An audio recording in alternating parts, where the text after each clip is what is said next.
Hi friends, it's Gwen. Welcome back to my channel. Today I just want to talk to you about what I'm trying to currently read. March was a very weird reading month. I did get a couple of gems out of that month, but it looks like April is going to be a weird month as well. I don't know if it's just the change in the season or if I'm just in a reading slump. It doesn't feel like I'm in a reading slump. Maybe I am. I don't know. Things to ponder later. But today I want to share with you what is on my bedside table and what I am currently trying to read. So the first one that I'll share with you, I actually just finished up the other day and I do hope to do a review of it. It is Lavender, a romantic series by Christopher Poindexter. It is a collection of poetry.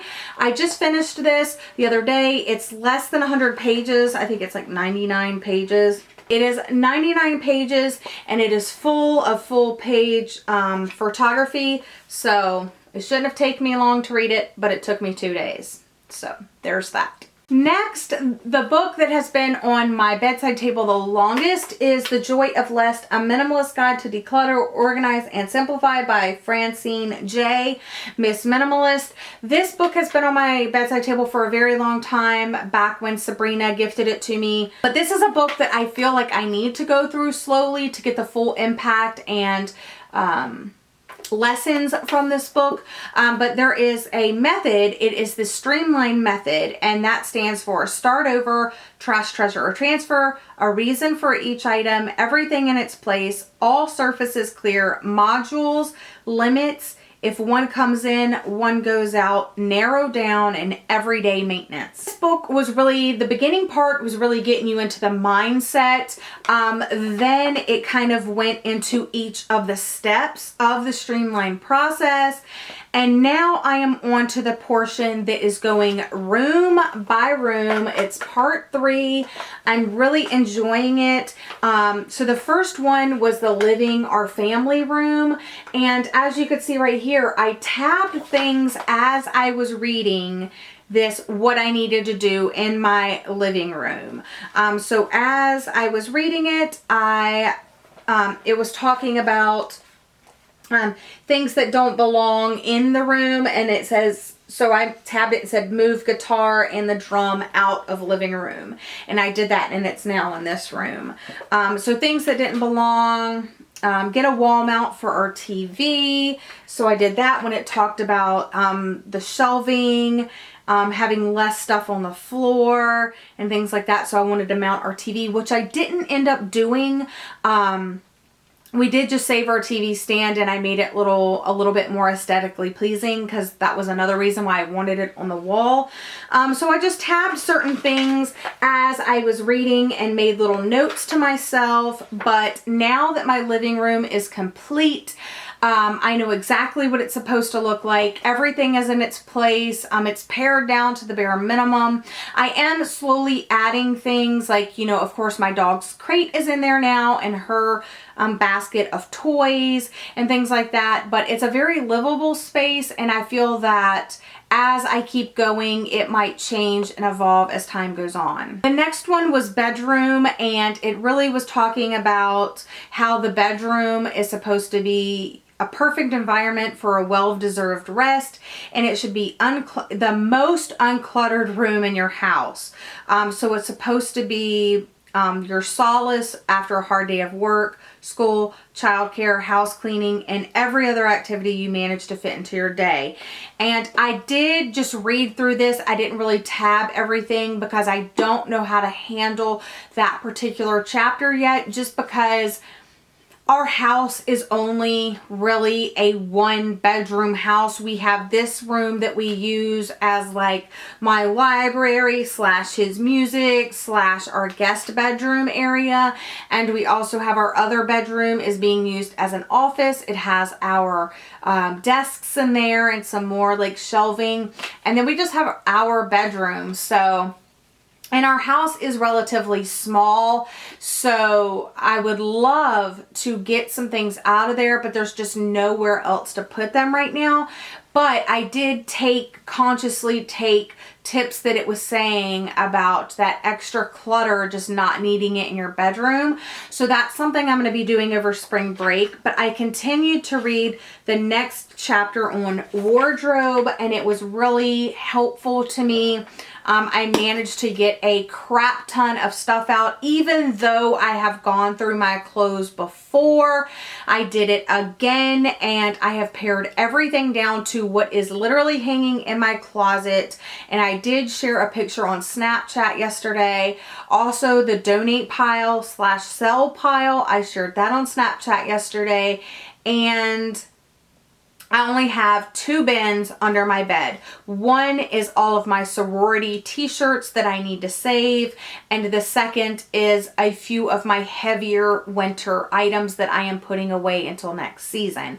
But other than that, all of my clothes are out, and I am loving it. So I am slowly but surely, chapter by chapter, room by room, making my way through this, but I'm waiting until I complete a room until I continue to read it. So then I picked up Stars Above by Marissa Meyer, which I have been wanting to read for a very long time, since it released in, I think, 2016, but it was early 2016 maybe. But this is the short stories that go in the Lunar Chronicle world. I know there's a wedding in here, and I really just want to skip ahead and read that so I know who got married. So don't spoil me, because I haven't read it yet. But I temporarily DNF'd this on page 100. I've only read maybe 2 or 2.5 to 3 short stories out of here. I don't really know how I feel about the short stories, to be completely honest. I love the Lunar Chronicle world. I loved all of those books, but this one I'm struggling with a little bit, just because if I was going to find a fault in any of the books of the Lunar Chronicles, it would be that the beginning was always a little bit confusing, and you just weren't like, you were just kind of thrown in, and before you kind of get it, you got comfortable like within the story. And I feel the same way about this. And since these are short stories, just when you start getting comfortable, you're at the climax, it's over, and you're on to the next story, and you're confused, and so I don't really know if it's just the writing or if I'm just not in the mood for it or what, but this has been sitting on my bedside table since the beginning of March. And the last book that's been sitting on my bedside table since the end of March, beginning of April, is Beautiful Broken Girls. This was one of my most highly anticipated reads of the year because it is by Kim Savage. As you could tell, I've already got this big oily stain on the cover, but look how cute that flower imprint is. Loving it. But this tells the story of 2 sisters that drown themselves in a quarry, and they leave behind letters to this, or one sister leaves behind letters for this one guy, and it kind of explains why, I guess. So my story with this one is I'm super excited about it. It sounds super intriguing. I started reading it. I read till about page 36 or something like that. Let's just say 40. I read to page 40, even though I know I didn't make it to 40. It was probably like 36. But I made it to page whatever, and I didn't, then I just started reading it, and I was like, how, they're in a fight? What's going on? What happened? Like, I totally like felt like I blind read it. Like my eyes were skimming over the whole thing, and I wasn't getting any of it. So then I was like, oh my gosh, I have to start this book again. And then I started watching 13 Reasons Why, and that was more interesting to me at the time. So I put this on hold, and then I finally decided, yes, if I'm going to continue on with this book right now, I need to go back and start over again. So I read the prologue yesterday, and now I am on to part 1, which is called Palm, and that's exactly where my bookmark is. Chapter 1, page 1. So that is what I am currently reading / currently avoiding, because I'm not really getting into any of these. So I was thinking that I just needed to like totally step outside my comfort zone and like read something else. But I was looking at the 10 books that I pulled like that I'm really excited to read this year, and they're actually sitting over there.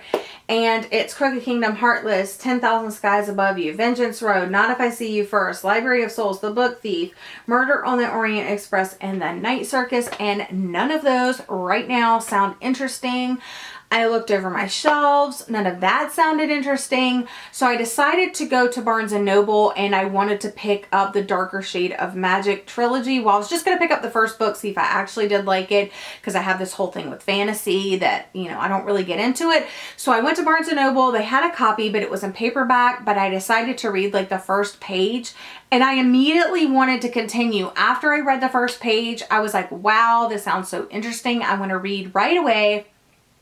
But they didn't have it in hardcovers, so I actually walked out of Barnes & Noble empty-handed, which is crazy because I was so in the mood to find a book. But then as I was browsing the rest of the store, I kept finding books that I wanted to read, but I was like, but I really just want A Darker Shade of Magic. So I was smart and didn't just purchase any old book, you know, because that wouldn't really satisfy my thirst for literature, I guess you could say. Does that make sense? But yeah, so I left empty-handed, and I ordered 3 books off of Amazon the other day. So I'm really excited for those to come in, and I hope that once A Darker Shade of Magic arrives, that I will immediately read that and like be so excited. But yeah, so I'm not really currently reading anything. I don't really have a spring break TBR for you. But that's all for today's video. Is anybody else feeling slumpy already and it's April? Help. Send help. Anyway, I'll talk to you in my next video. Bye.